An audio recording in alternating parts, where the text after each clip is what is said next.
In the field of genetics, today we have come to know that it is the sperm which is responsible for determining the sex of the child. And today science tells us that the 23rd pair of chromosomes in the human being, it determines the sex of the child. If it's XX, it's a female. If it's XY, then it's a male. So it is the sperm which is responsible for determining the sex. If the X of the sperm takes part in the fertilization, then a female is born. If the Y takes part, then a male is born. And this is exactly what the Quran says in Surah Najm, chapter number 53, verse number 45 and 46, that we have created the human being from a minute quantity of liquid which is ejaculated.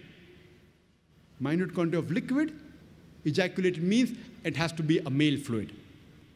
The similar message is repeated in Surah Qiyamah, chapter number 75, verse number 37 to 39, that we have created the human being from a minute quantity of sperm. Nutfatun min mani yumna.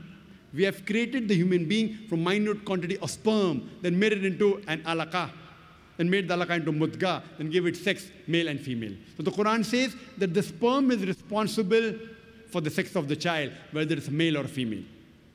In this country of ours, this great country, India, for reasons known best to the Indians, in India mainly, most of the people, they prefer having sons rather than daughters. And if a lady gives birth to a daughter, very often the mother-in-law, she will blame the daughter-in-law. That why did you give birth to a daughter? According to the science and the Quran, if the mother-in-law has to blame anyone, she should not blame the daughter-in-law, she should blame the son.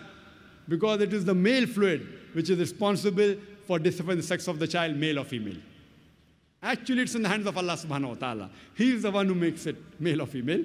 But if the mother-in-law has to blame anyone, she should blame the son.